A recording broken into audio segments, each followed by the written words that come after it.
21-ийн зуух энэ тал руу нэг зуух явна. Тэгэхээр энэ маань бол яг манай станцын хамгийн гол цэг нь энэ болно. За налаах дүүргийн гал бол дүүргэлж өөдөө байхгүй Манданбаатар голбоо.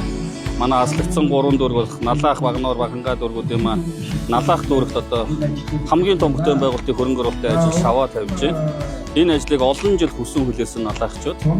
Учир нь ихээр одоо манай налаах дүүргийн одоогийн ажиллаж байгаа дулааны станц ба 69 мегаватт үндсэндээ хүчин чадал тулцсан ямар ч нөөцгүйгээр өвлийн ачаалын үед аварын байдалтай ажиллаж өнөөдрийг хүртэл ирсэн. Манай одоо дулааны станцын хамт олон бүхэл хүчин чадлаараа идэх зүтгэлээрээ өнөөдрийг ямарсан налаагчдыг гал алдахгүйгээр ажиллаж ирсэн.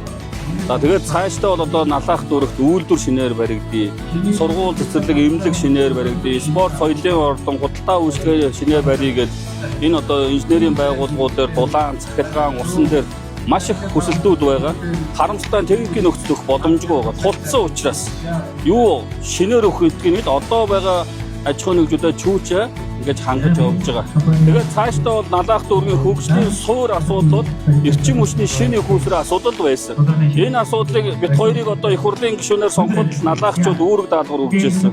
Шинэ их хөөсөртөө болж налаах дүүрэг улам тэлэн, улам өргөжин, барилга орон сууц баригдана, аж ахуйн нэгжүүд үйл ажиллагаа явуулах боломжтой болно л гэж ярьж ирсэн. Тэгээ энэ маань эхний ажил гэдгийг сайн ойлгох хэрэгтэй.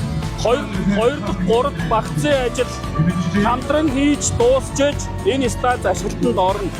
Тэгээ ямар ч ихсэн ажил эхлүүлээ, энэний үргэлжлүүлээд ажлыг гацаахгүй, тасалдуулахгүй байх 2-3 дахь шатны хөрөнгө оруулалтын ажлыг төсөвдөр суулгах, зураг төсвийг яаралтай дуусгах энэ олон ажлууд хүлээгдэж байгаа.